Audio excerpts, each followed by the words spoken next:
Hey, Ken, are you able to hear me? I think you're muted. So everybody comes in muted. Can you hear me? Yep.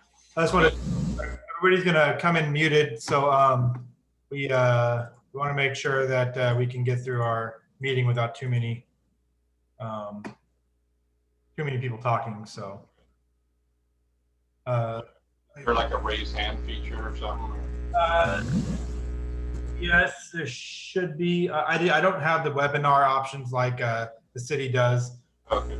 Get it set up in time, so we're gonna have to work on this one a little bit. I think it's over on the right. So,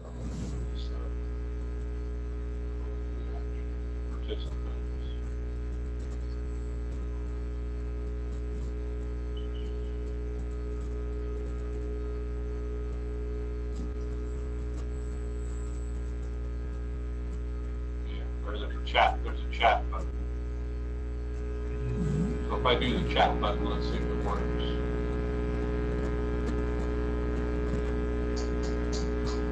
that's probably going to be the best way to actually. Did you see the chat? It said test? Yep, I did that. So, okay. I think if everybody, I'll mute everybody, and then everybody just, yeah, it's great. This is still in chat. Comes time. Your audio is not very good, Joe. Is it not? Okay, I'll put out a drawing. How's mine? Is mine okay? Yep, yours is fine. Let me get my headphones on quick. Okay.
Okay. I'm just testing my headphones with you. Thanks.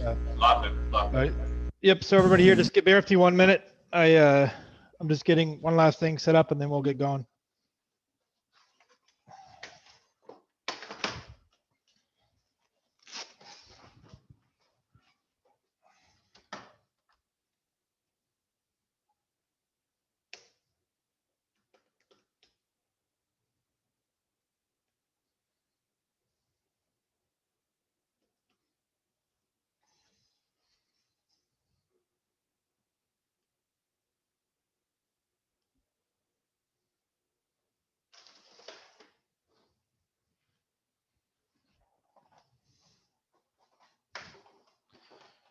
Okay. Hopefully you've got everybody here that wants to join, and that we're going to go ahead and get this meeting kicked off. So just a quick pieces of housekeeping here. Come on, these guys on here real quick. Okay, I think we got everybody. Okay, quick piece of housekeeping. Because I don't have the webinar like the city does and everything, I forced everybody into mute. So once we get into the actual point where citizens can share the information and everything, I'm just going to ask you to basically type in the chat that you'd like to speak, and then I'll try to unmute you and allow you time to speak in the order that I see it on the chat here. Okay. It's basically my in lieu of a raise hand function, because I cannot find a raise hand function on here otherwise. Second part, let's see. I think we've got everybody. It's about 5 minutes in, so there's been a couple small changes to the agenda. If you guys haven't got a chance to see the agenda, you can find it on the website under the event. For I'll put it in here, the actual location of the agenda, and you guys can just click right into it. Give me 1 second. I tried to put it out there for everybody to see, but I'm not sure if everybody saw the information.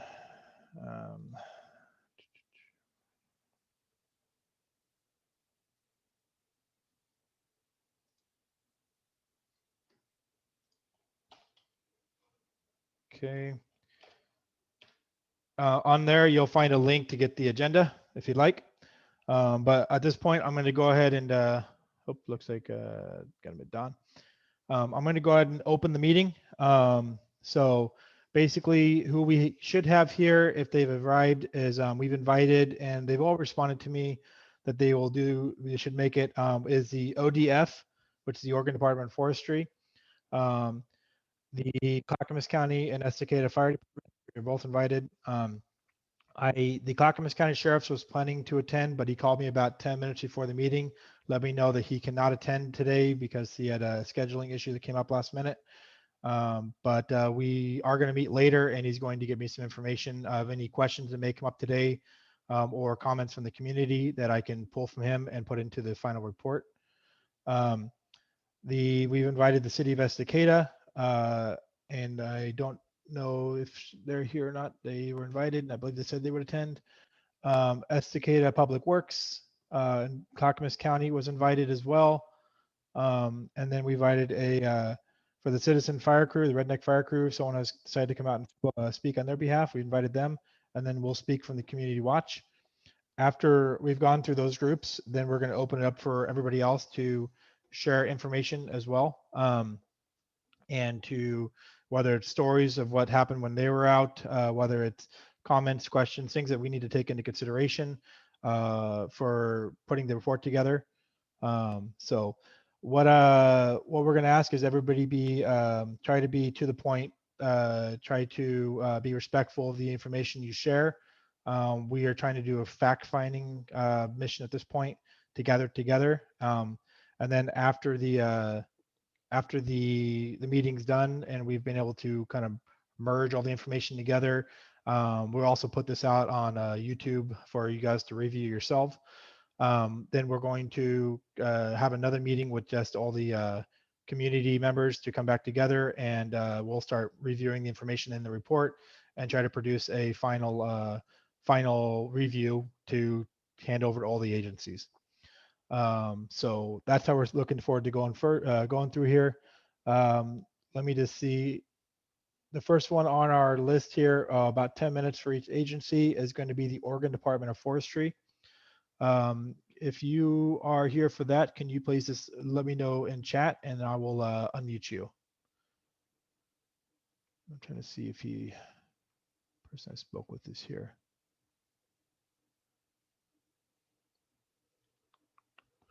Who was the guy I spoke with here? Is anybody here from the Oregon Department of Forestry specific? Trying to get the name of the person I spoke with from there. So see if he just doesn't hear me or something.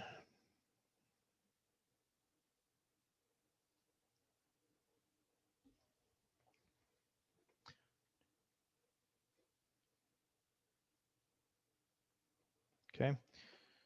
Well, we'll come back around to them if they come back up. So maybe it's running late. Let's go ahead and go to the next one on the list, which is Estacada in the Clackamas County Fire Department. Ken, I'm assuming you're here for one of them. Let's go ahead and get you unmuted.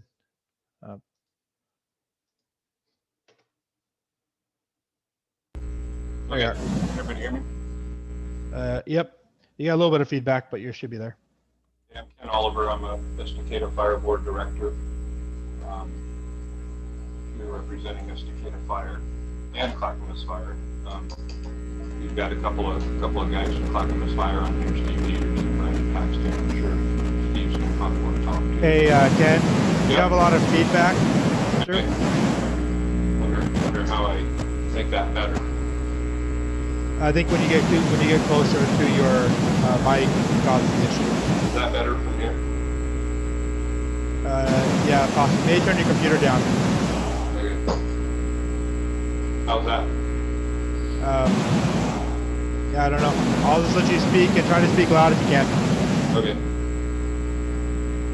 So, as far as Estacada Fire, we hired Clackamas Fire to manage our fire district in January of this year, and we do realize and concur with the residents of Estacada Fire that some mistakes were made by Clackamas Fire during this wildfire. We're here to support our citizens, and we're also here to support Clackamas Fire. 4 out of 5 of us board members are still a yes vote for this merger coming up, and we know Clackamas Fire made mistakes, and mistakes are going to happen. They're in a learning curve. They didn't know our people, and they didn't know our roads, and as far as my view is, they took the wrong approach with dealing with our citizens who stayed back to fight fire and protect their properties. But they have apologized to the public, and they have are working on a plan to make it better. So I think a yes vote would still be a good thing for the residents of Estacada Fire. So that's about all I've got. I'll let somebody from Clackamas Fire weigh in.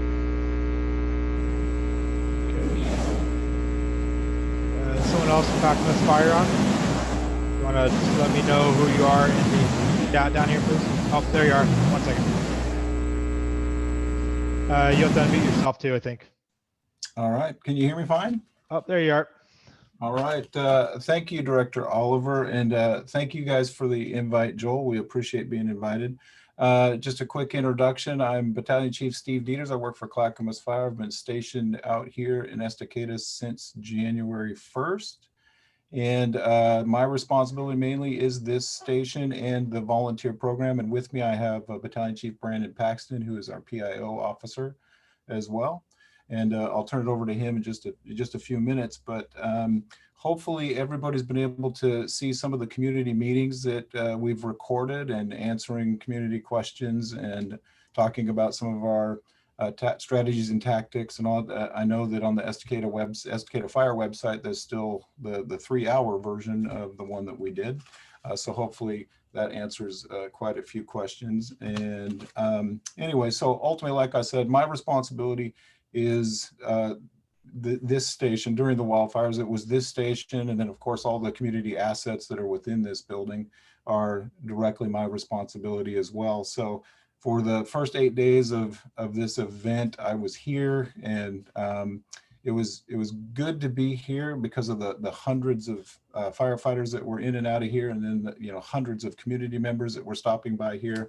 And really, the job that I did while I was here was mainly providing information, getting people information that they needed, or directing other resources, or helping to get resources directed, and all of that. And then shuttling crews to the fire line, shuttling equipment. That was another one of my roles there. And then certainly dealing with the outpouring of donations that we received from not only this community, but as far away as, Astoria and places like that. People were driving here and all over to drop things off. So very quickly, I wanted to say thank you to the members of the Estacada Watch Group, because early into the event, or midstream of the event, they were able to take that from us and start a community outreach, and did a fantastic job of doing that, and really helped us out to take that part from us.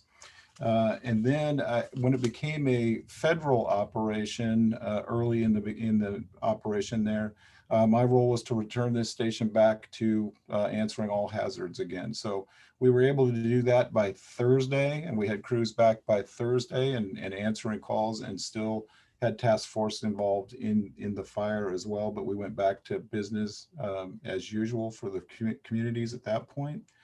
Right now, we're working on our own after action review, but we're doing it through a second party. We're using CAL FIRE. They have probably the nation's most experience in these type of wildfires. So they're evaluating our strategies, our tactics, our interactions, and I'm not positive of the due date of that, but I think it's mid-December. Brandon might know exactly when, and that obviously will be a public document to read.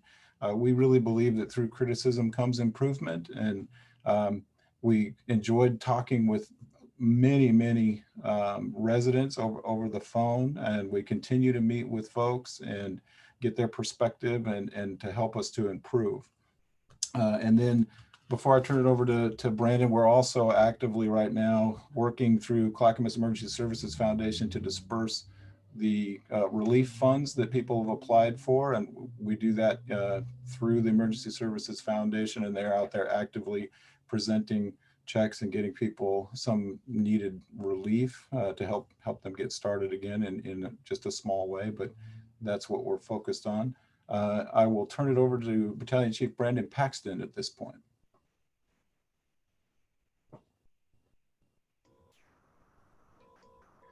Thanks, Steve. Just a quick sound check.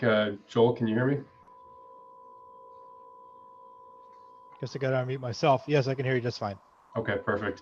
As Steve mentioned, thanks again for having us. Glad to be a part of the conversation and kind of see again what the where the improvements are and what the feedback is so we can kind of plan for these bigger events in the future. So just a real quick overview of what Clackamas Fire did as an organization through the first handful of hours and then the prolonged event.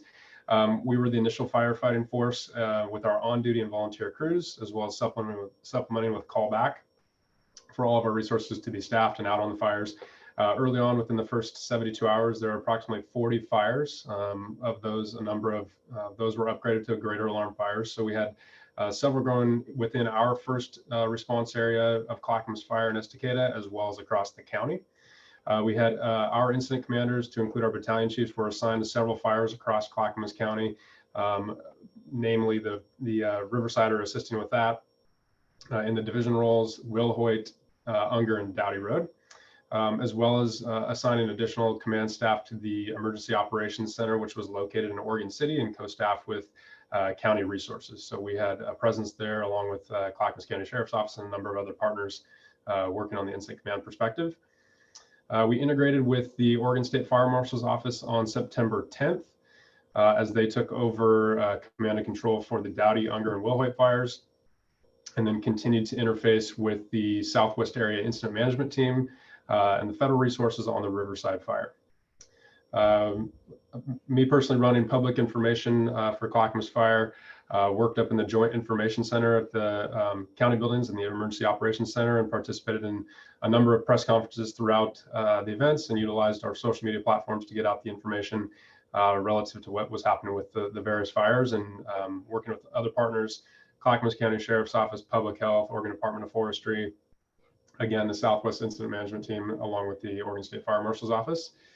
And as Steve alluded to, working to distribute those funds that were donated to the Clackamas Emergency Services Foundation. That started early on and it's continuing currently. And again, that third-party after-action review, right now compiling that data and really handing that off and looking to see what those objective comments and feedback are. So that's kind of the quick overview of our participation in the fire, as it extended through those number of days. Excellent. Thank you so much for that. Did you have anything else you wanted to add, Steve? Chief Dieters? Okay.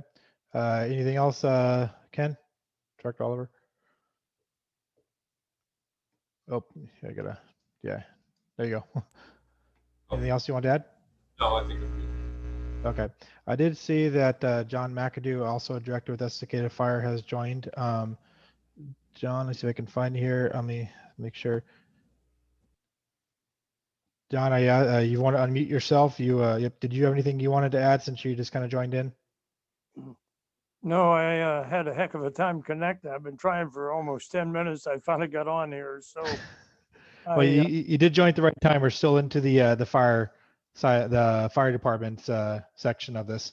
So, I don't have any comments right now. I might interject a little later into this. So. Okay, we have a point then. It'll come after the community-based organizations groups. You can jump back on then if you'd like. Okay, John? Thank you. Thank you, sir.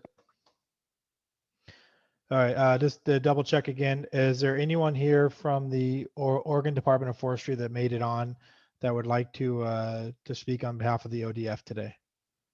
I just need you to go into the chat, which is to the right-hand side, or you can click on the bottom center area and just let me know that you're here for them, and I'll go ahead and get you on. Okay. In the meantime, as I mentioned earlier, the Clackamas County Sheriffs were not able to make it because the representative last minute had a personal issue he had to run to, so he's not here. Let's see, is anyone on from the city of Estacada? Did anyone make it on from the city of Estacada to speak? And if so, please let me know in the chat.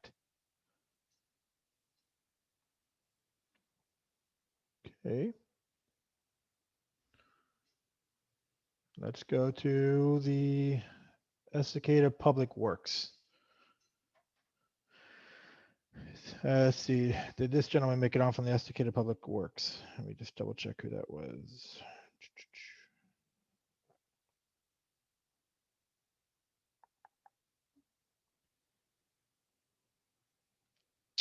Don, I think I saw you join. Is that you? Let me find you in here and unmute you. Don, you don't have audio on, Don. Do you call in on a phone? Are you the call-in user maybe? Let me just unmute that for a second. Give yourself a chance to speak. You'll have to unmute yourself on the phone if that's you calling in, Don.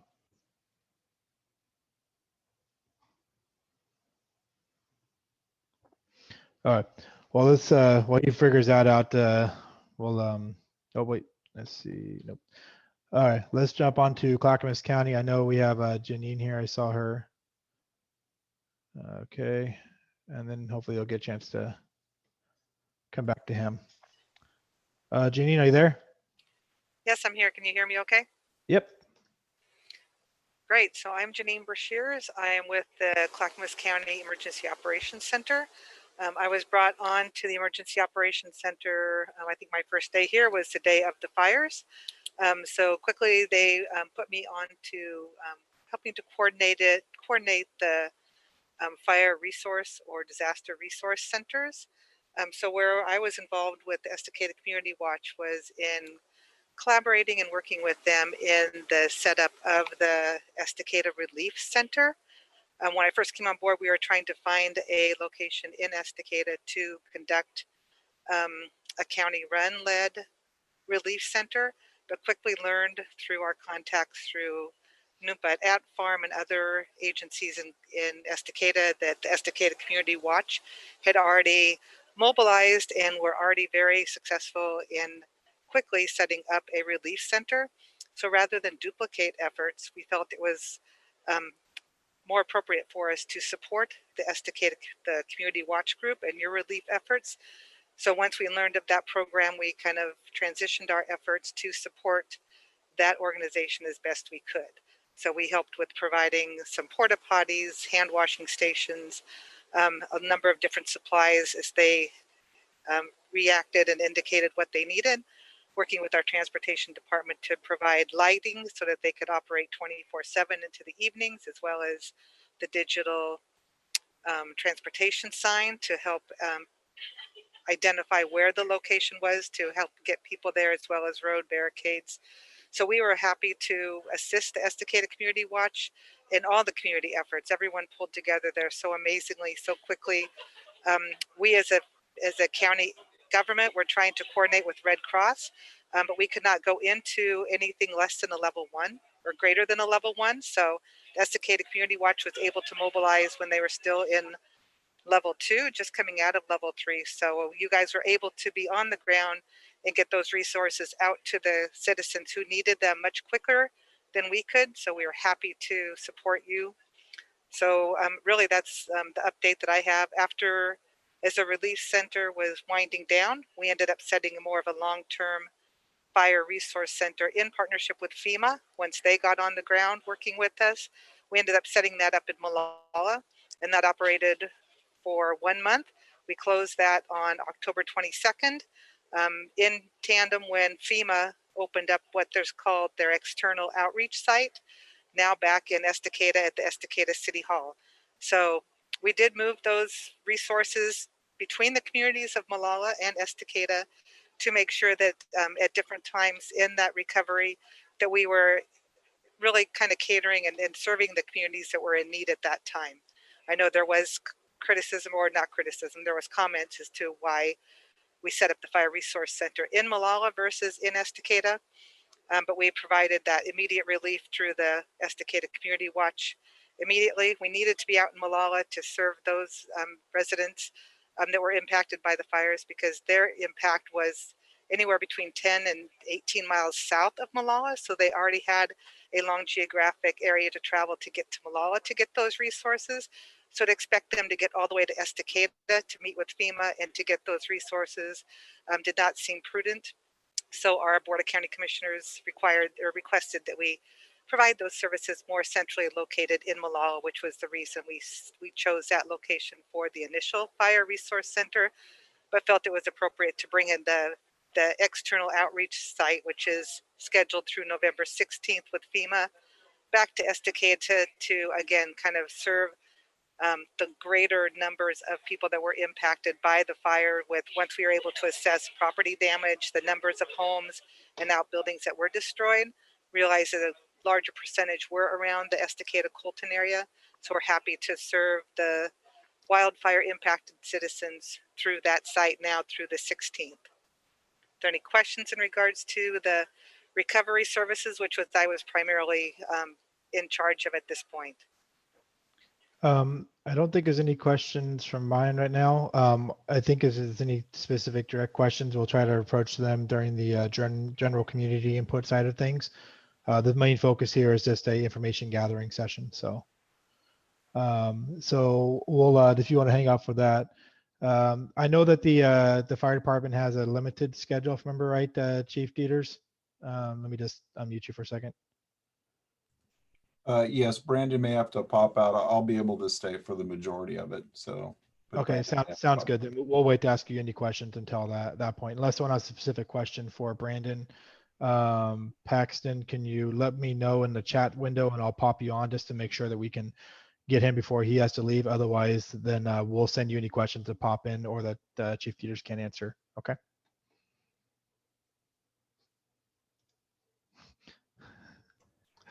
That sounds great, Joel. And my goal is to be back on the call around 3 o'clock. So. All right. Yep. Sounds good. Sounds good. It looks like some of the agencies that we were hoping would be here so they could make it have not made it or have not let me know if they're on here yet. So I'm going to keep moving down the line, and that just leaves more room for everybody else to kind of bring in information. So let's see. I'm just going to ask again, is anyone on here from the Oregon Department of Forestry, the City of Estacada, or the Estacada Public Works? I know that I spoke with a gentleman, I think Don from Public Works, and I'm not sure if that's him that's on here. I'm going to reach out to him in the middle of this in a second. While we're waiting to hear if any of those guys are on here, let's go to the next section, which is the community-based fire crew or the redneck fire crew. And I'm going to figure out who's there. If you're from that group, can you please, again, put your name in the chat so I can make sure. I did speak with a lot of people. That's why I don't have all the names directly in front of me. I apologize.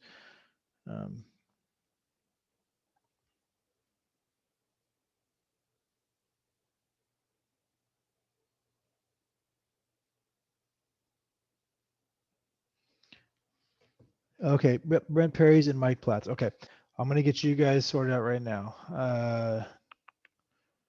Let's see if it's specific Brent. There's a big list in there. Give me a minute. I got to find it.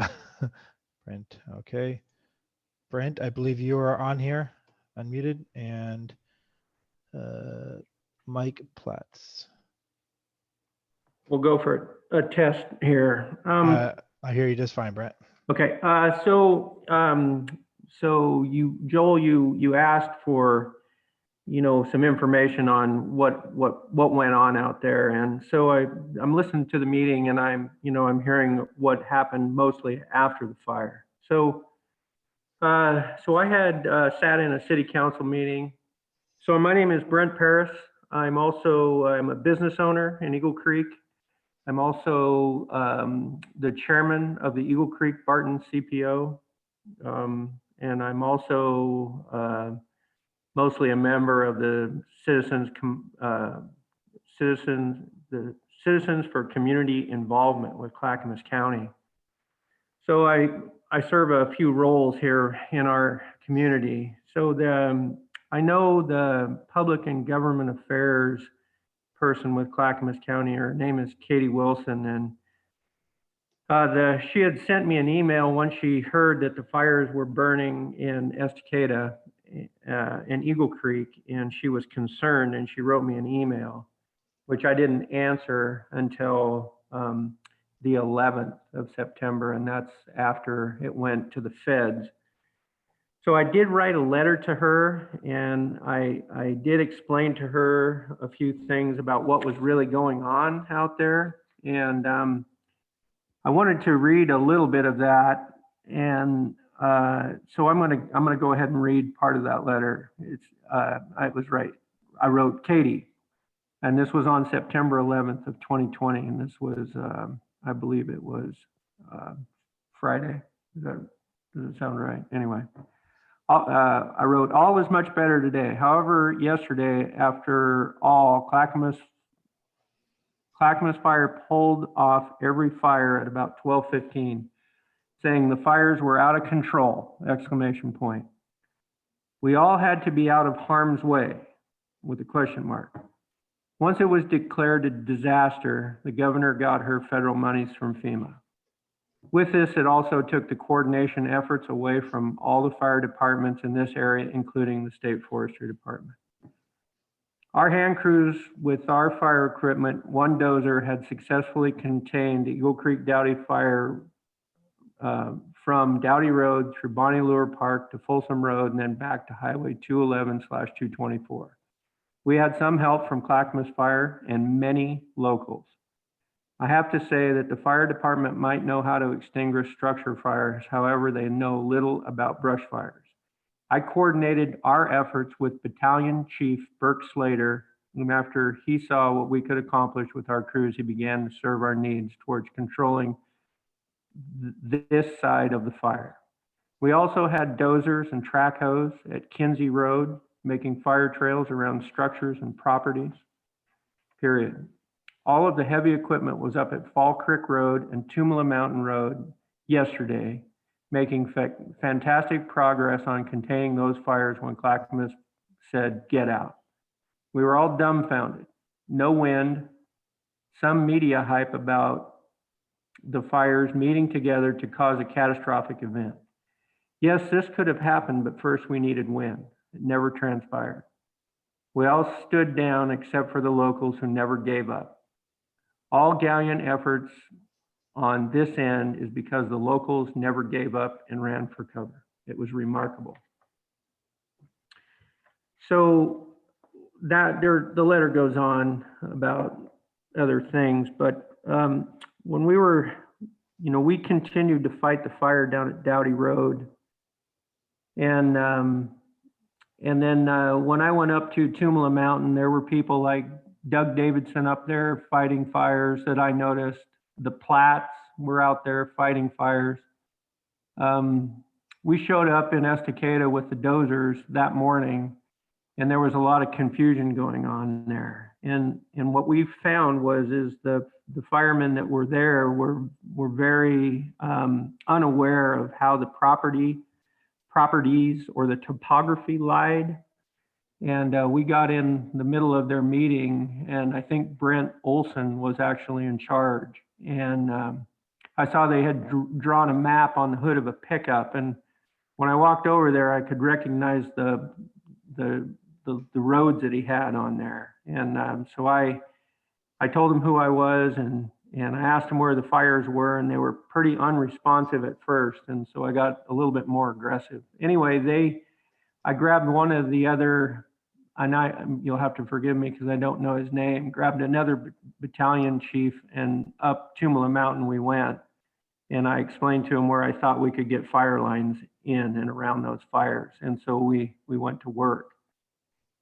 So, however, you know, there were a lot of, the day before, one of our men on the Dowdy Road fire was actually threatened by one of the Clackamas fire people, and they were going to call the state police on him because my guy wanted Clackamas Fire to put water on one of our fire hoses while we went down the hill, because we didn't have time to dig a fire trail. And so a fire trail serves two purposes. It stops a creeping fire, and it also protects our fire hose from getting burned. And as anybody knows, a fire hose without productive water is no good. So the employee asked if the fire department could actually put water on that hose, and they refused. And so it was pretty interesting. And that story reigns true for Luke Youngberg and Paul Miller. You know, so there was a lot of upset with Clackamas Fire not paying attention to some of the details. I showed up on the Dowdy Road fire on Wednesday morning while it was burning up towards some houses. And when I walked up, there were two fire trucks sitting there, and it looked like the lines were charged. So I parked out of the way, and I walked up there. And when I walked up there, there's 4 firemen sitting in lawn chairs up there. So it was embarrassing for me. And so I tried to make as much noise as I could so they would notice me. And quickly they got up, and I asked them, I said, how you guys doing here? You know, and they said, oh, we're doing fine. We're here to protect the structure, and we're just gonna let this fire burn down.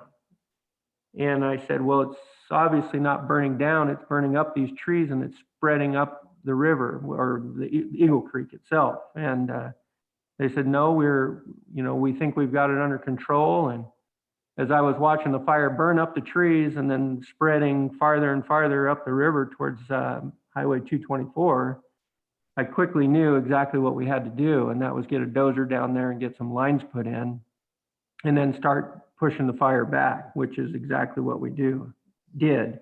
And that's when one of my guys got into confrontation with one of the Clackamas fire people. So these stories, throughout the community, especially when they pulled out, I was simply amazed. You know, we're a long time loggers and road builders out of Eagle Creek, and we do go on a lot of disastrous fires within, the ODF region, because ODF does call loggers when they have problems, because we have fire equipment and we do have basic fire knowledge of putting these fires out. So I've had conversations with, our Estacada Fire Board. I've had conversations with Chief Charlton. I wanted to try to, warn them of things that might happen in the Clackamas Fire merger with Estacada. I wanted them to quickly take some responsibility and try to put a plan in place if this would happen in the future. It seems to be going very slowly. And I did ask, the Clackamas County to have a fire debriefing. I've asked several times, and other CPOs have asked too, and it's very slow to happen. I do have to say, though, that the Sheriff's Department have been pretty responsive. We were pretty impressed with, the guy that we had in our community, and I think they relieved him from duty from something that he said, which we didn't find all that offensive. But anyway, I guess that's all I have to say. I would like to thank all the guys that were out there on the fires, and the list goes on, from George Youngberg to Paul Miller to Doug Davidson to Mike Platts. Mike Platts and his crew was out there on the Dowdy Road fire, and several other neighbors with everything that they had and everything that they could figure out how to put water on fire, and they did an excellent job. So thank you, Joel. Thanks for inviting me. Of course, Brent. Did Mike Platts want to speak as well? I'm going to unmute him if he does. I'm not. I don't really have anything to add to Brent's comments. I think he really said it well. That you know, we were. I will comment that I've seen a lot of comments on Facebook about that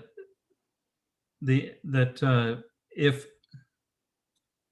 you know, we talk about why did Clackamas Fire you know, do that, I can't remember what they called it, a tactical retreat or a regrouping, and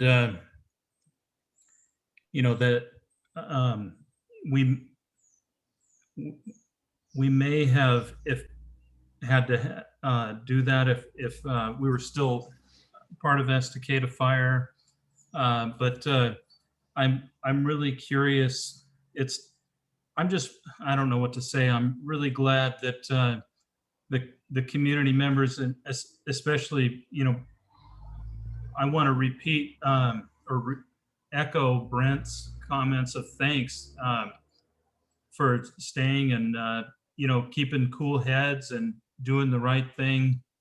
You know, observing the actual conditions and taking action based on what we were seeing in the field, and not, you know, I don't know who called out the order to do the tactical retreat, but it wasn't it wasn't appropriate for the boots on the ground at the locations, and I'm really hoping that the fire personnel, the leadership, work towards empowering their local, and when I say like at the engine boss or at the apparatus level, hopefully those people will be empowered to question orders that don't make sense, like don't put water on the fire.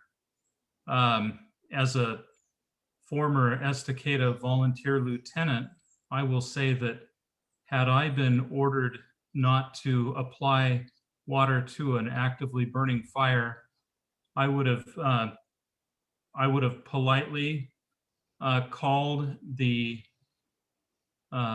supervisory personnel on their cell phone and asked them if I understood the order correctly. And I'm not sure if that's happening at the in Clackamas Fire's culture, but I hope that they get to the bottom of that, and that the professional firefighter officers develop some. Well, I'm trying to think of a nice way to put this, but ability to think outside the box, like we expect firefighters to do.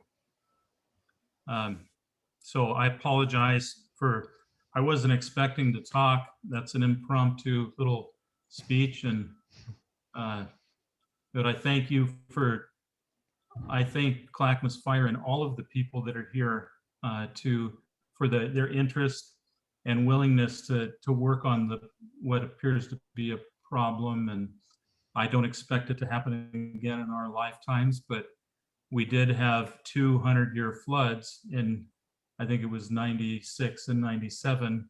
So we could potentially have 200-year fires, but I really hope that doesn't happen. So thank you. Thank you, Mike, for taking the time to share.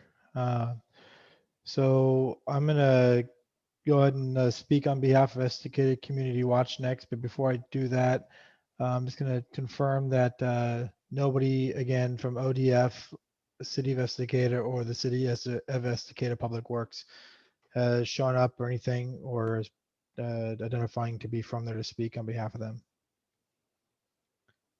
And I'm not seeing anything popping up. Okay. Well, I'll have to reach out to them independently and try to get a statement from them for this as well, and I'll share it with the with everybody else that's attended the meeting. And then Don Allen Jr. is here from the Estacada Community Watch as well. And I'll give a chance to speak before I speak as well. So let me see if I can find out. I think this is you, Don. If you want to unmute yourself and believe that I've got you unmuted here. Hello, Oh, yep, there you go, sir. coming through. Yes, sir. Yes, I'd like to echo what the others had said on thank you everyone who was working on the fires, be it with fire departments or not. It's all of you were appreciated, community members and all. And thank you for the people that helped out at the center we had running. And for that part, I'll just leave it back to Joel. Okay, I'm gonna leave you unmuted here, Don, in case you want to chime in during the middle of me sharing kind of what went on here. So, so basically, I'm gonna kind of start by where our involvement came in on the fires, and kind of how we kind of went through everything and what our interactions were. So I became aware of the fires on Monday night, the 7th, and I basically threw some equipment in my vehicle, went out to the Dowdy Road fires, and I went out to see what was going on, if it was a threat to community, what the size was, and kind of get a better feel on how we might be able to help as a community watch group, and if I needed to deploy more people out for help. Upon arriving on often about halfway through Dowdy Road, I saw right next to the Eagle Creek golf course, there was a bunch of engines deployed, and they were working on fire I could see from the road there.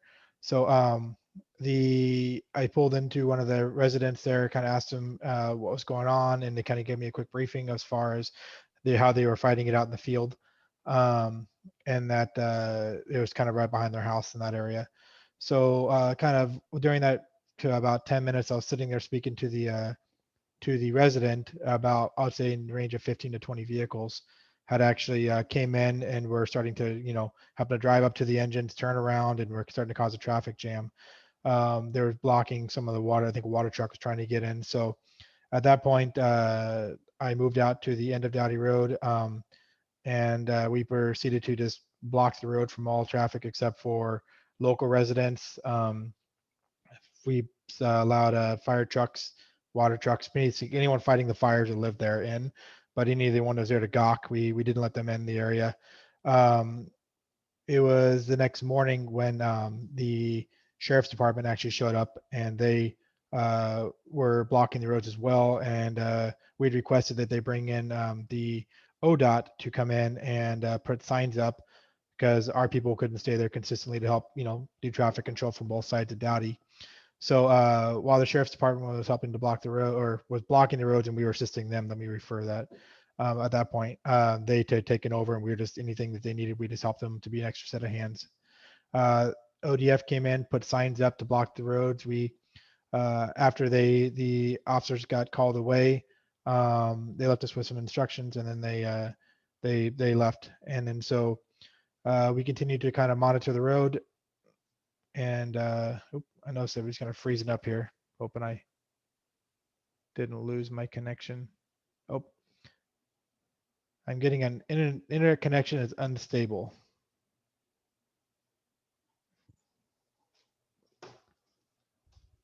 Are you still there?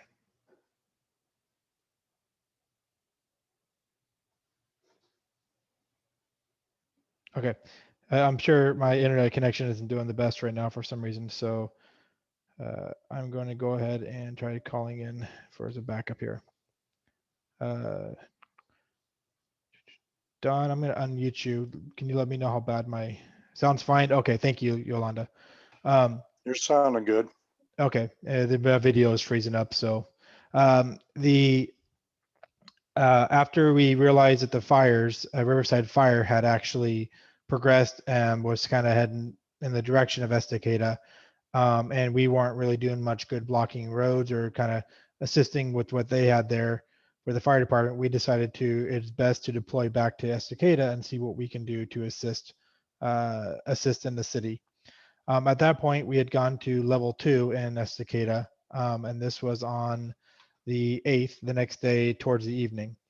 So we went back to Estacada. I believe at that point is when I made contact with Chief Dieters, explained who we are and kind of what was going on. I was in contact with the mayor, Mayor Drinkwine, and kind of sharing him information we had been doing, and seeing what we might be able to assist the city as a group. Working with Chief Dieters and kind of seeing how we could assist him, and kind of giving some information to get to the mayor, has kind of became our next stage. So the following day, we had been informed of a meeting or invited to a meeting at ODF, which was over in Sandy. I believe, I don't remember if Chief Dieters was there or not, but we ended, okay, he wasn't there for that one. Okay. Sorry. It's been a lot going on since then, so bear with me.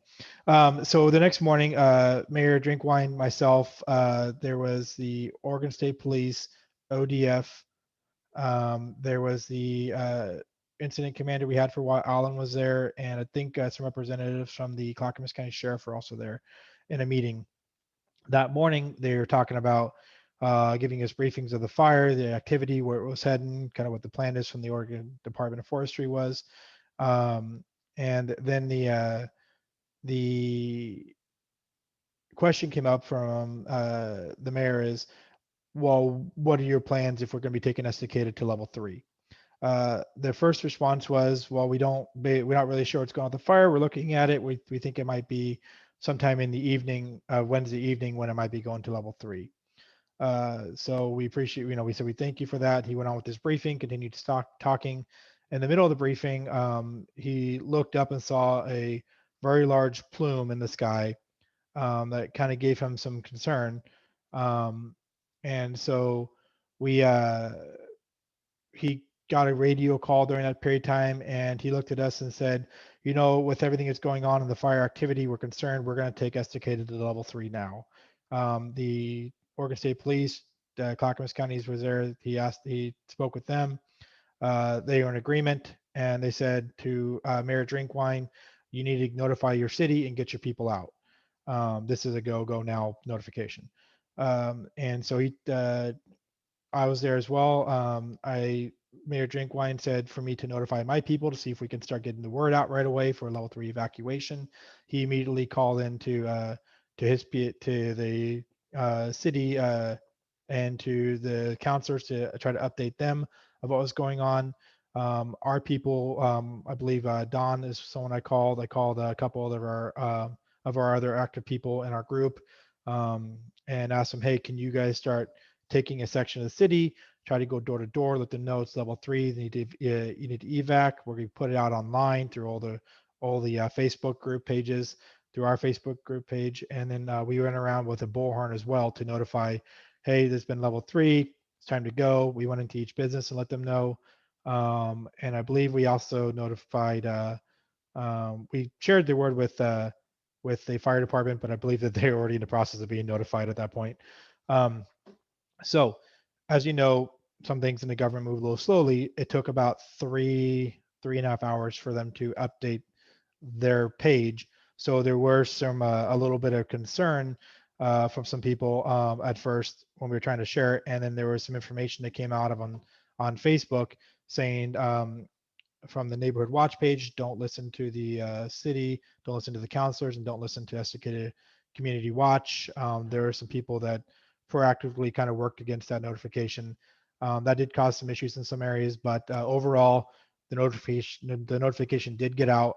People were notified later, and we continued with our process of during that day of trying to help people that needed to be notified again that haven't received the notification, and to assist them if they needed any help getting out of the city.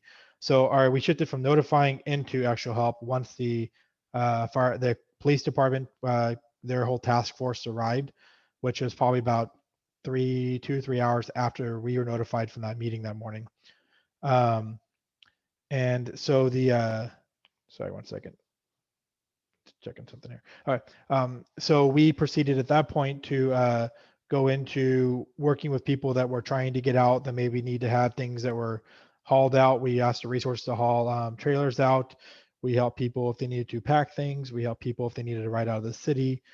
We worked with, believe the sheriff's office and the it was TriMet to get a bus down to 300 Main, help them load into the bus and get those guys evac'd. We went up to the other retirement home up above behind Shell. I think the name at the top of my head right now. Checked that place. Most people had been evacuated at that point.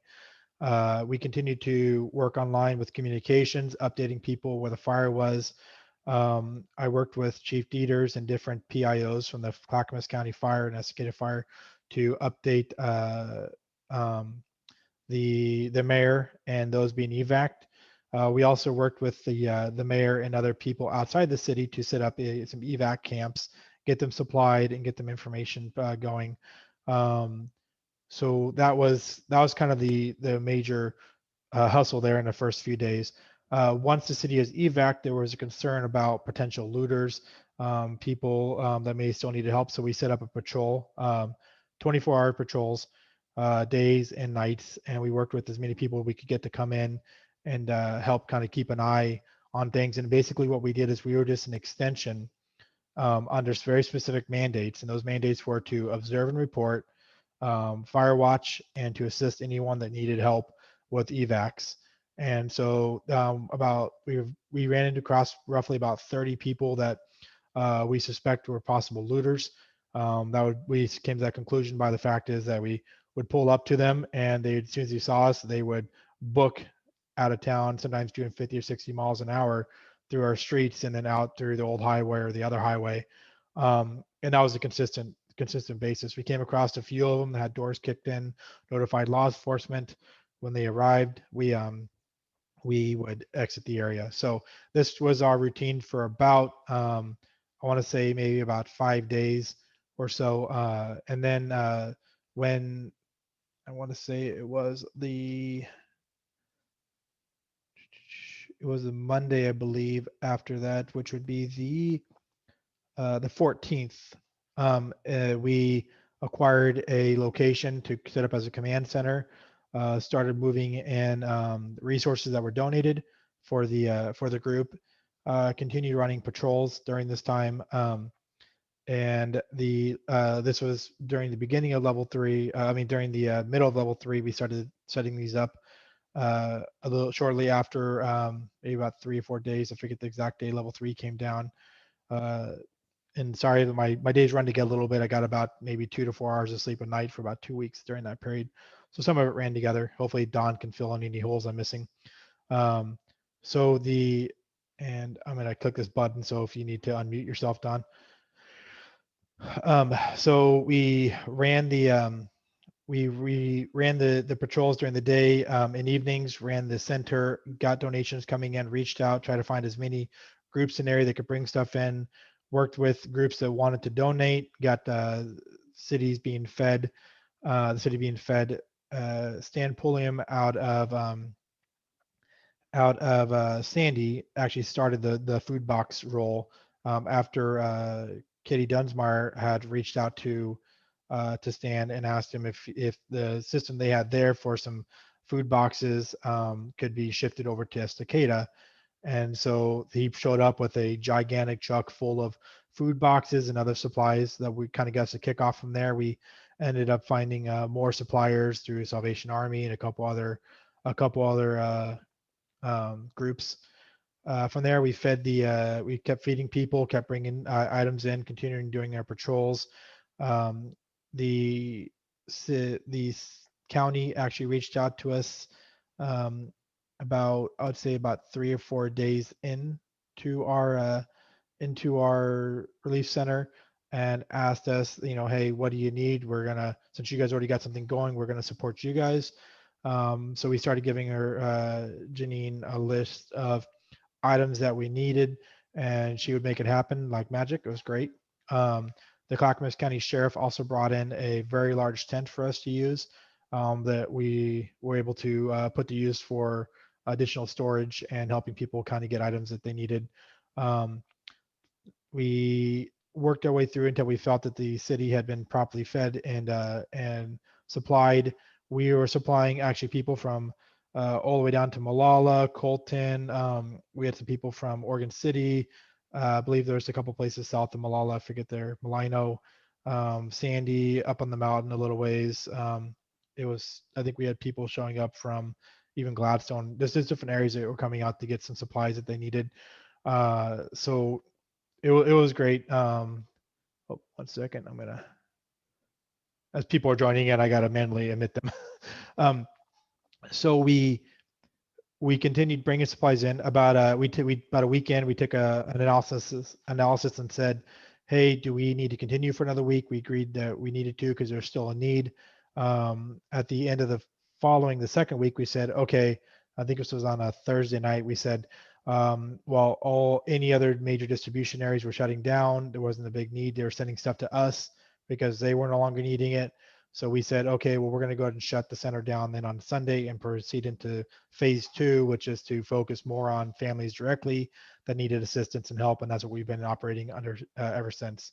Don, do you want to fill in some more, since you were our night manager at the time? You want to fill in some more of what the night operations were like?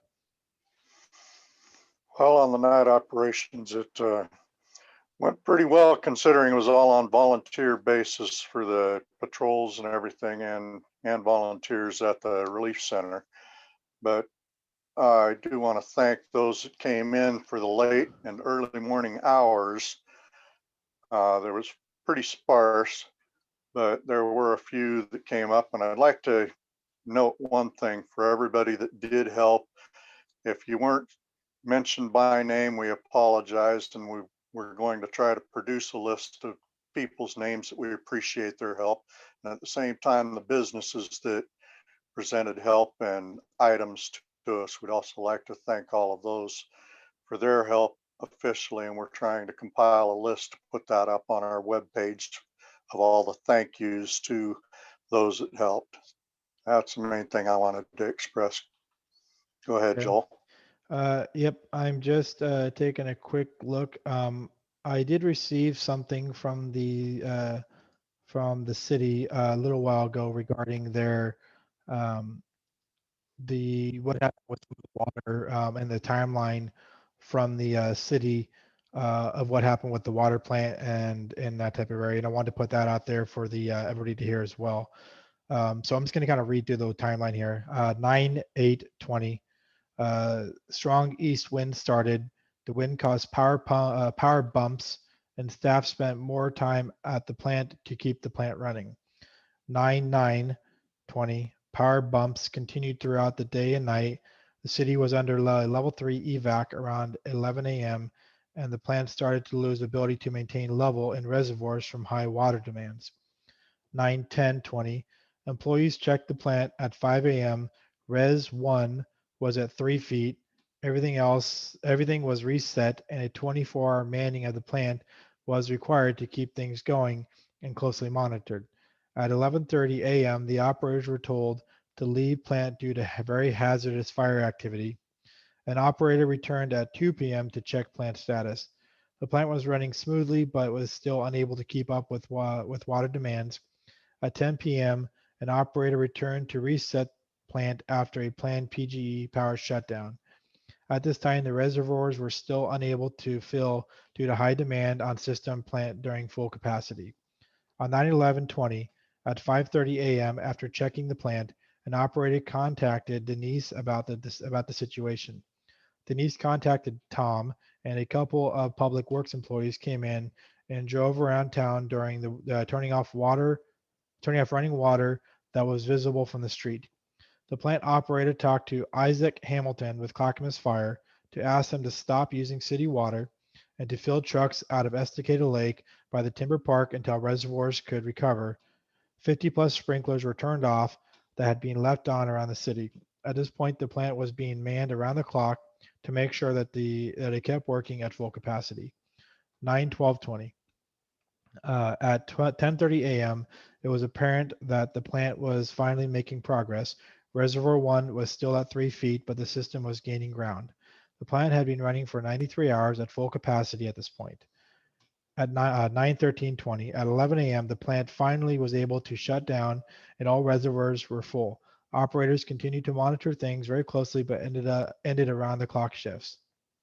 The city has 2 million gallons of storage in reservoirs and can make 2 million gallons per day when the plant was running at full capacity.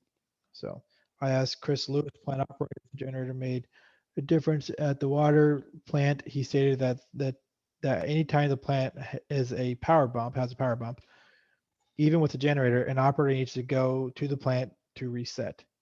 He stated that the usage that drained the reservoirs and that the people leaving water running when they evacuated used up a lot of water. So I want to make sure that was put out there too for everybody to kind of take into consideration if they want to share coming up here. Okay, so at this point, this is a double check. Thank you for letting me know it sounds fine earlier. Is there anyone that is on from either ODF, the city, or the city public works that would like to speak? Just please make a note here in the chat and I'll go ahead and unmute you.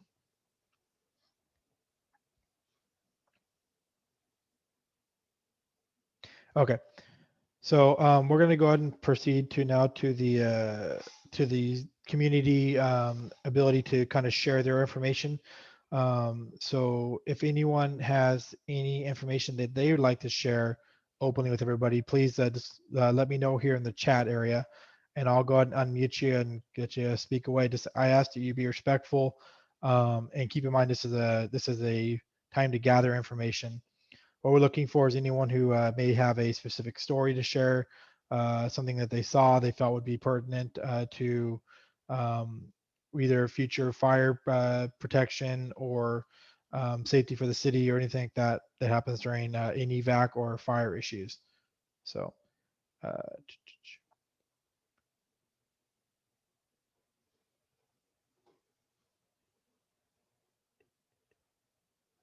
Okay, not seeing anyone there. Okay. Oh, we have a small enough group here. I see someone. No, I have 2 questions. Okay, from Trina Fieldman. Let me get to you. 1 second. I gotta find you in the list. There you are. Okay, you should be able to unmute now. Okay. Oh, I can Am hear I you. on? Yep, I can hear you. I evacuated on Wednesday when we got the level 3 from, I believe it was ODF's website where it's the different colors and shows the map. Okay. I wasn't really monitoring Facebook. I was monitoring what ODF was doing. And so Facebook is a shitty way to get it out to people. A lot of people don't have Facebook. We need to do, I never got a call or anything like that. And so I was 3 hours after you guys knew that it was level 3 before I even knew to leave. So we need to work on something where we call. They used to have an alarm. I'm right in the city. I'm like 2 blocks from the city on First and Shafford. You used to be able to set off the alarm at the fire station and I could hear it from my house. Nothing like that was done. I don't know whether that's still there or not. My other question was the 12-hour pause. Why did they do it? I know they say because of the fire danger, and I've heard that, and I've heard to reassess. If they were reassessing, why didn't they leave the guys there? and why was it so long, 12-hour pause? I heard there was no wind. It just, the whole thing, there's more to it. And I'm not happy with the answers that I've gotten. Those were my two questions. Thank you. Yep.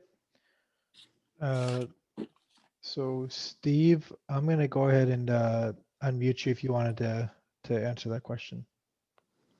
Sure. The first question about the alarm system know. here, I'm not aware of one. There used to be a bell on the building. I know it's not on the building anymore, but we're not aware of any kind of an exterior alerting system at this station. As far as the tactical pause, it wasn't 12 hours, and I think that Joel and you could attest to this because you were there with us. When we retreated, given the information to retreat from the fire, we went to what we call safe zone. And the safe zone for us was Estacada High School. So that's where there was about 60 pieces of apparatus. And during that time, it was about 3.5, almost 4 hours that we were out there. And during that time, we made sure all the apparatus got filled up with water. They got filled up with gas. We systematically rotated them through, preparing to go back in. The order to evacuate was, I believe it came from ODF and through different channels, and then we received it over the radio.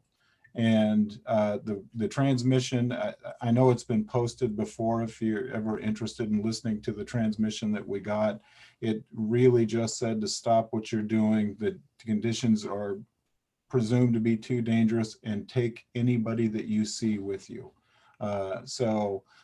Turns out, thankfully, the event did not happen that way, thankfully, and we went back to work right that night. And like I said, Director Oliver was there, the mayor was also at the retreat zone, and so was Joel. So it was not 12 hours.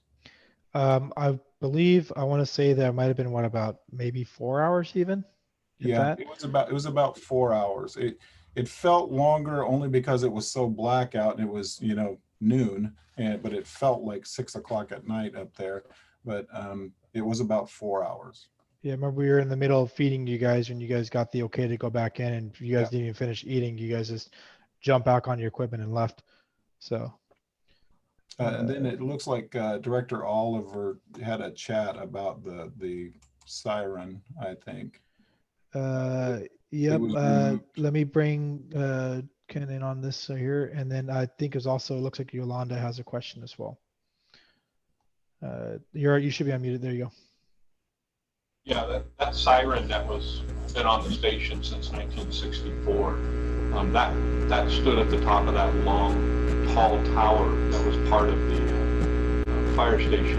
And when we did the seismic upgrade a few years ago, the engineer that did the engineering on our seismic upgrade required that full concrete extension that stood 30, 40 feet above the firehouse to be taken down, which we had to remove that siren at the same time. Okay. I'm gonna go ahead and mute you again, Ken, because your thing kind of makes weird noises. That's probably standing too close. He has I think an issue with his mic. Okay, so let me, Trina, I'm going to go ahead and unmute you here for a second. If you wanted to ask any additional follow-on, that we can try to get that covered.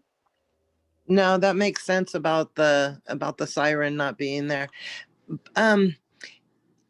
Is there locally, can we do something where we call the residents that are in the affected area or something? I believe that there's a reverse 911 did something, but of course, that's not always going to be 100% where it gets everybody in the area. But that's definitely a great idea. I think there needs to be some sort of at least in town type of emergency notification that we can do. So it's something that'd be great to bring up maybe in a meeting between the Clackamas County Fire Department and the Sheriff's Department in the city during like maybe a city council meeting or something. But I'll definitely make sure that gets into the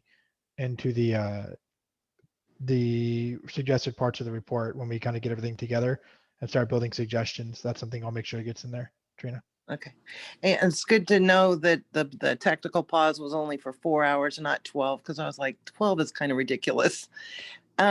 Second, ODF, it took 3 hours from when city officials knew it was level 3 before ODF posted on their website. Do you know why there was such a delay? I wish they were here to actually get to answer that question. They were invited and said they would be here. Maybe something came up on their end. I knew to know that any of the updates that went through, like the Clackamas part, that took a little while because it had to be passed through some channels and to get updated there. I don't know why ODF took a while. Maybe they have the same type of process where they have to pass it to somebody and somebody has to update it through a central source. But why it took them so long, I don't actually know from my end. All right, So, thank you. okay. Brent, I will get back to you. So I will also Hillock Burn and Nita. The next one on the list looks like was asking a question was Yolanda. I'm going to go ahead and bring Yolanda on.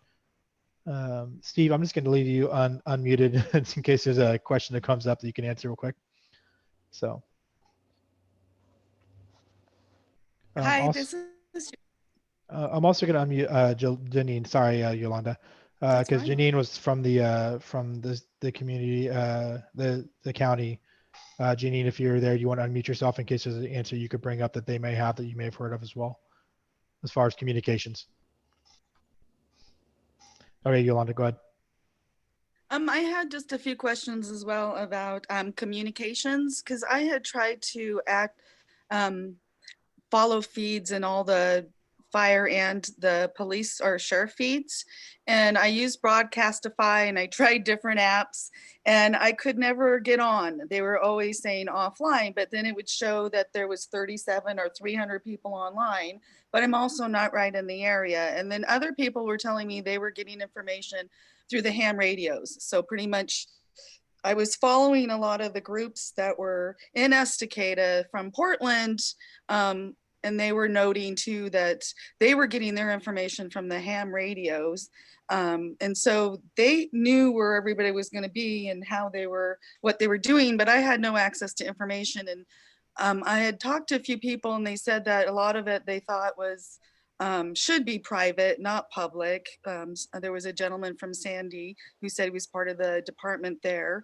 And also, so I wanted to know how we could address that in the future. And I heard they were moving to different new communication systems, and that's why no one could hear what was going on. So my first question was about communication, and I'm all about solutions. So how can I access any of the feeds for fire or the sheriff in the future? And then my second question was, also about the bell, I wanted to follow up. I was on social media too, and I saw the alert, and my brother's right in downtown Estacada, and I panicked because how am I going to save him? So I called him. He didn't think it was serious because he'd been following the ODF website as well, and they were told not to evacuate. He said there was fire departments from multiple cities in the city, and they were just hanging around. And so then I was also concerned because I had watched the night before multiple volunteers, or not even that many volunteers, fight the fire across from Cruise Inn, coming up the hill from the dam. And I was really concerned because that was, as far as I understand, that was way before the tactical pause, way before. So as far as the timeline goes, I want to know, when was the Cruise Inn firefighting taking place? So that was a question that no one's really addressed. And then my other question was, I had multiple emails and messages from people saying that there was fires in Eagle Creek, and that to pull the volunteers and tell people to pull the volunteers from all the fires in Estacada up on Fall Creek. I was also concerned about Surface Road because that was my family house, and there was the neighbors were all fighting all the sparks that were starting fires there with absolutely no help from anyone. But I was just wondering, how did they decide what areas? And they told me at that time too, actually Liz Thompson had told me at that time that Clackamas Fire was only fighting fires that were north and east of Eagle Creek. They were not fighting fires that were west or south of Eagle Creek store because that was all federal. All of it was federal. But then when I spoke to the federal firefighters too, they had said that they're not doing anything in Estacada. They were fighting the merge because that was Mount Hood. Their jurisdiction was Mount Hood.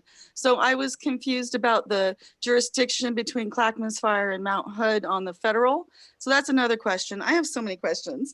Well, So hopefully we can follow up later on them. So let's start with those the were my three so questions. far. Yeah, let's start Yeah, with the three so so those are the far. three, and then maybe we can move on from there. So thank you.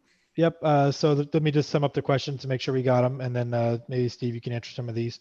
One was about communication, as far as how you can try to get some communication listening through the, I'm guessing, scanners. The second one was the timeline regarding the fire that was just outside of Estacada, kind of right there near the PGE dam area, and they kind of came within about half a mile of Estacada.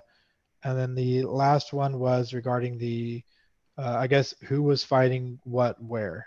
That sound about right to you? I clicked the unmute button for you there. Yes, that sounds correct. Okay. And then also, a bell can't be that expensive. So my suggestion is, instead of saying, no, we don't have a bell, I think for community relations, it would be really easy to say, I will look into how much it will cost to get a bell, because it can't be that much. All right. Thank you, Londa. Just a suggestion. Thank you. Thank you. Yeah, as far as the bell, that would be, up to the Estacada Board of Directors to direct us to look into that and to restall it.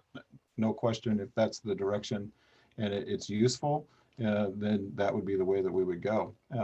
As far as the communications, we use what's called a dual band radio, and the entire Clackamas County switched to those about 2.5, 3 years ago. And what that means is it's got two capabilities. It's got two radio banks on it, because not all of the counties have the same radio systems, but the dual bands will merge them together in times like this with police and fire and all that. And that stemmed from actually, the event on 9/11 during the terrorist attacks, and when you had agencies that couldn't speak to each other. So that fixed that. As far as listening in, there's nothing proprietary about our radio channels, so anyone can listen in. You have to use a scanner app of some sort. We don't supply scanners for citizens, but you can certainly get an app and tune into all of those. And then actually, there's I don't know the name of the website, but there's a website that lists sort of the radio channels and who they belong to, which agencies. And as far as the timeline, that is going to be in our after action review. It will be a public document, and it will list all of the dispatches and everything where every unit was, including the not only the Clackamas Fire units, but all of the neighboring agencies and the outside agencies. And I don't have that at this moment. And then as far as who was fighting where, that timeline will show that as well. It will show what area they were dispatched to, where they arrived, and where the coordinates were, and it'll show exactly where those units are. One thing that hasn't been publicized is during that event on the 8th, the computer-aided dispatch system that the entire county uses actually went down. That's probably why you were getting some of those error messages. We physically, I was one of them on Tuesday night from about 10 at night till 8:30 the next morning. I was actually helping to dispatch. We sent every single day, we sent a battalion chief of some sort up to the dispatch center to help them dispatch, because without computer aided dispatch, they just don't know who to send where and who to call. So we assisted them all throughout the day and all throughout the night. But the two major pieces to this, where they were in the timeline, those will be available as soon as they are quantified through that third party. They'll be part of that, and we're happy to share all that, and it'll pinpoint exactly where anybody was at what time. Excellent. And also, just to kind of answer some of those, hygiene, I see you popped on there, so I'll get you on there in a second. These are what we use in our group. It's a Baofeng radio. It is a ham radio, so you need to have a license for it if you want to operate it, but they make excellent scanners. You can set them up so you can't transmit, but you can pick up on what you need to. So if you'd like to, you're welcome to come in and I can explain those things to you there. Ken, and I see Janine popped on, so I think she probably has a statement, but let me throw Ken on there to answer about the bell or siren. Okay. Hear me okay, Joe? Yep. Okay. So I think, yeah, we do have this old siren, and I'm sure it probably still works. Well, one thing to have to think about is, you know, you need to get that thing up pretty darn high in the air in order to be effective. 30, 40, 50 years ago, that bell was used, and it was probably very effective for the size of town that we had back then. You're talking, we've got a bigger city now. What kind of siren? I should say siren, not bell. That was a siren. You know, what kind of siren would you have in these times with technology the way it is that you would want to use to reach the people? We've got electronics, you know, reverse 911, you know, the internet, all these different ways of contacting people. I'm not sure a siren would be an appropriate thing to have with the technology we have these days. So that is my opinion. You know, how much is it going to cost to put a tower up to support that siren?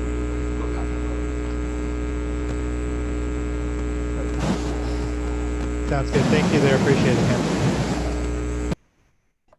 Sorry, I'm muting you, Ken, because you got a buzz on your stuff. So, Janine, did you have a question or anything on there? I saw you pop on your video, so I unmuted you. There you go.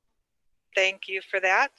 So yeah, just to answer Yolanda's question about communication, Clackamas County does have a Clackamas County Publics Alerts, and it is a system that does communication through emergency messaging through cell phone, email. It is an opt-in. So we've been communicating and trying to educate residents that this service is available to them to receive some of that critical emergency messaging.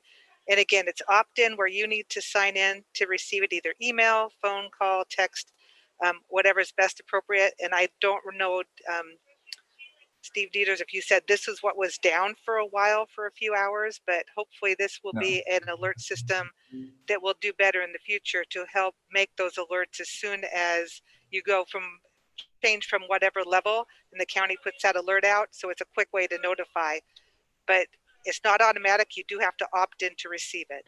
Janine, can you send me that information and I'll make sure it's posted on our website for everybody? I will give you the link in the chat.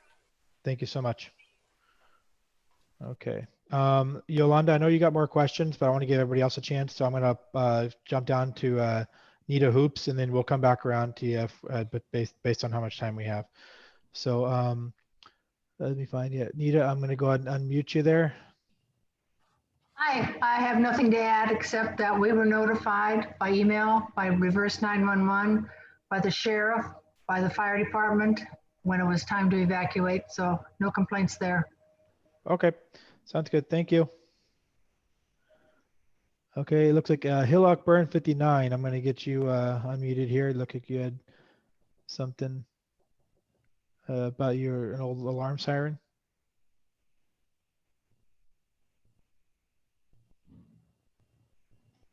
I unmuted you if you want to unmute yourself.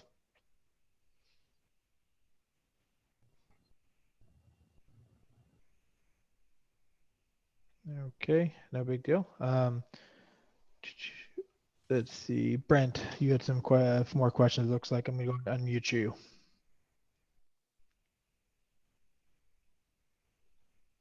Oh, you muted yourself again. Let's try it again.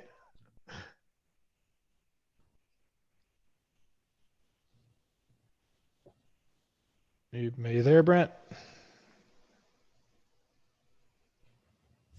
There we go. How is that? Perfect. So I did have a couple of things to say. The CPO and the members of the CPO, they're very interested in, the emergency management system of Clackamas County and how else, the CPOs can be active telling, the members, as a response. And so this is why we've also asked for a fire debriefing. The alert system, the public alert system, it didn't work well, and it didn't work well for a lot of people. So we would like to ask Clackamas County to look at that and try to figure out maybe a better system to, to relate to the public. I mean, I know that the radios were doing a good job, and certainly the sheriff's department came out, and the state police were coming out and knocking on the rural people's doors and putting the X's and O's out there just to make sure. But the one thing I have to say is the people out here were very frightened. They were scared out of their minds. And there was so much misinformation. And I do understand when you have to evacuate that you got to go and you don't want to get caught up in a traffic jam, which happened out towards the Mohawk country. But the people that are on the ground, and this goes for the tactical pause, the people on the ground are key and vital, important to what is really going on out there. And the other thing is the CERT team was never utilized in our fire. And those are the people, when the city shuts down, where they can get the resources. And so I don't know why that wasn't utilized. Maybe it's not even there anymore and that Estacada is gone. But I would like to see, Clackamas Fire maybe step up to a system like Tualatin Valley Fire has, where they can respond to these brush fires. And, if they're going to be first responders, and that's who we look up to because they do a good job, to look at maybe their model, because they stood and fought the fires, when everybody else would left. And then, there again, I could ramble on for a long time, but thanks anyway. Oh, thank you so much. Appreciate that. So Trina, it looks like you had something else as well. I'm going to unmute you. Hi, this is Kurt. I'm Trina's boyfriend. I've got a response to the siren or alarms.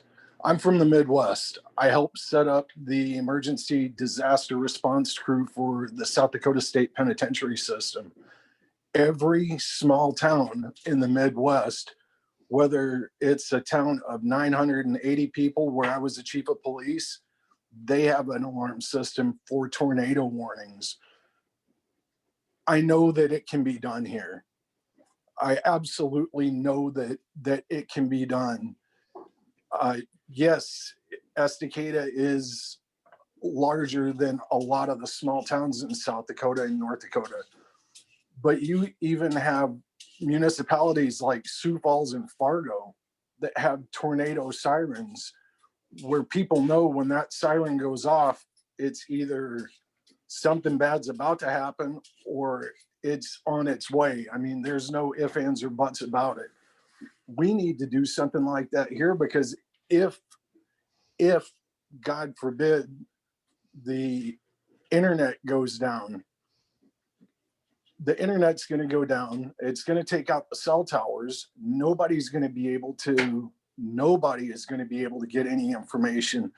And that one piece of information right there, that siren going off, could be something that saves one person's life.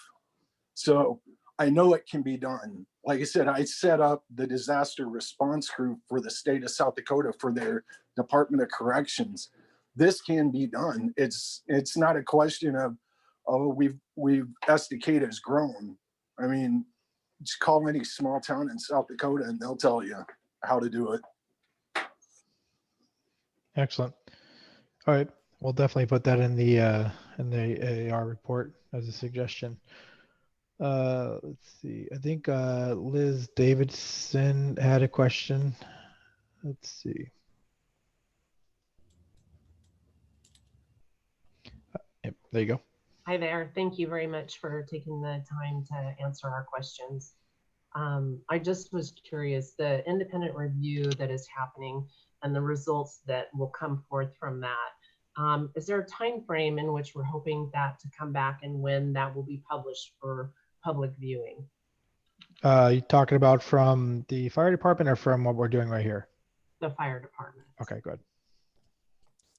Yes, and PIO Paxton is back on the call, and he may have a more definitive date, but I believe it's mid-December is what we've been told from CAL FIRES, that we will get it back. Brandon could chime in on that. Yeah, that's the goal. So right now we're compiling that data and giving it to Chief Zagaris out of CAL FIRE, and with the goal of mid-December. So mid-December, does that mean that's when you will get it back and it will be available for the public to view? Yeah, the goal is to debrief internally and present those findings internally and talk about lessons learned with, I believe it's a target date. I have my notes right in front of me, but the 18th of December for a public executive summary is kind of the goal from that. Right, understand. Okay, thank you. You bet. Okay, do we have anyone else that had questions or anything from the fire department to the county or the citizens that may have responded to the fires as well? Is there any questions for them or just general questions for anyone that we can get noted, and then when we try to speak with the other agencies to get their report, that we can ask them as well? If you guys want to, just let me know and I'll pop you guys on here.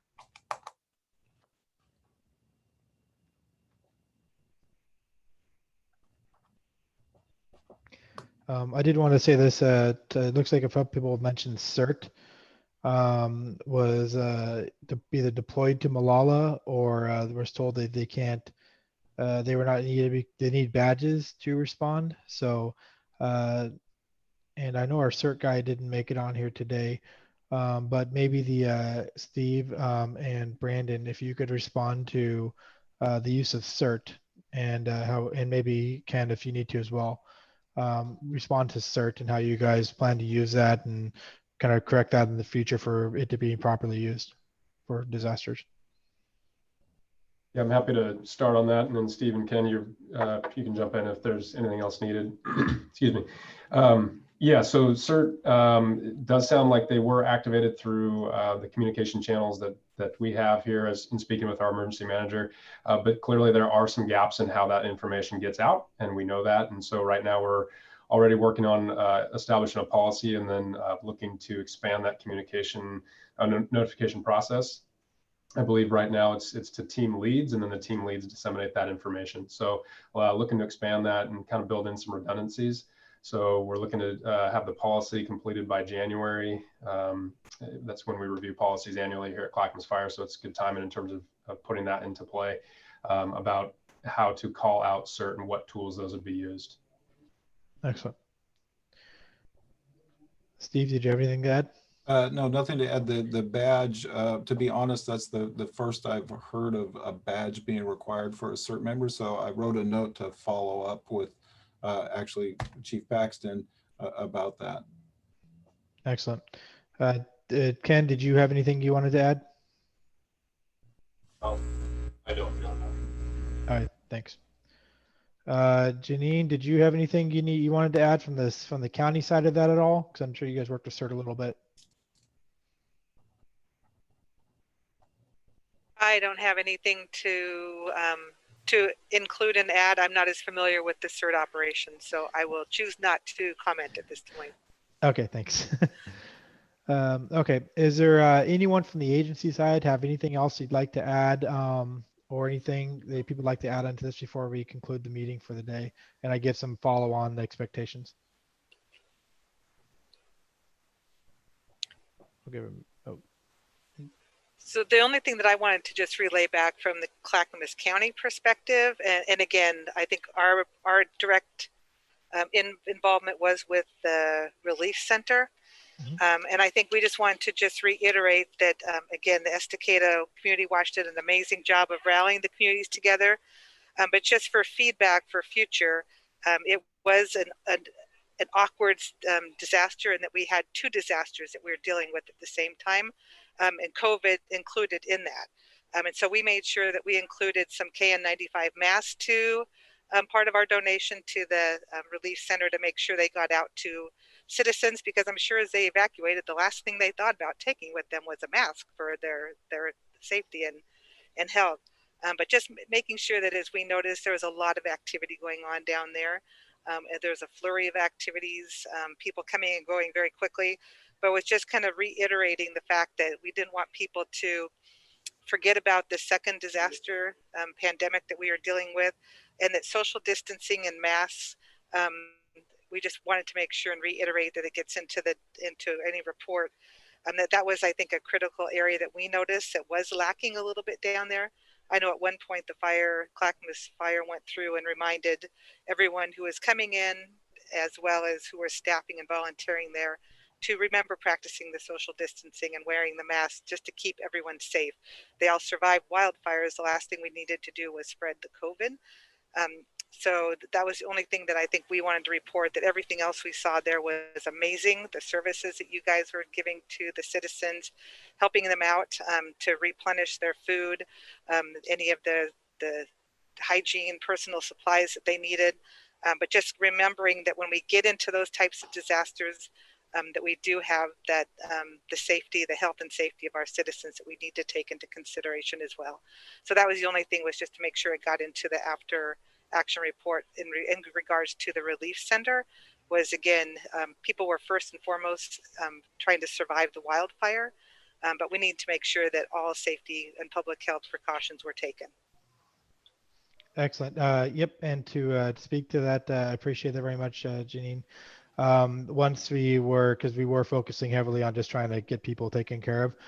Once it was brought to our attention about the mask issues, we started making sure that we pushed them out to anyone that was able to wear them and didn't have a medical issue. Reminded people about social distancing, and we made sure that all bags and boxes that went out actually had a handful of masks put in them as well.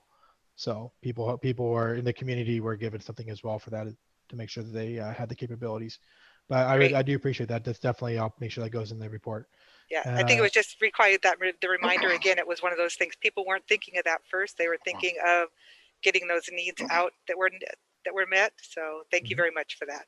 Definitely, and thank you for bringing that up, so we can make sure we put that in there for hopefully to the forefront. If that's an issue in the future, we can keep that in mind. So, anything else? And if not, then we have Don who wants to speak. Okay, I just wanted to mention a couple of things about the audible alarm. I think that is an important thing that the city should be looking at in the near future, because for one, there are many people in the community that are low tech, don't have a phone. For instance, elderly people don't even have smartphones. They might have a standard cell phone, but often don't keep them turned on or with them. And at the same time, there's other people in our community, even the homeless, that are low tech. An audible alarm would serve them also. Myself, as 30 years as a mechanic, I don't always have my phone on me, especially in bad weather, and you'll lean on things and you'll break your phone. So to me, that would, if I was out in the field working on something, I might leave the phone in my truck, and there I wouldn't have any way of anybody getting a hold of me. So having that audio alarm helps a lot of different people you might not think, because everybody's so used to their high-tech lifestyle, let alone if the systems did break down where there is no cell phone service or anything. So I think we should make sure that this gets through to the city and the fire department to improve that circumstance. That's all I had to say.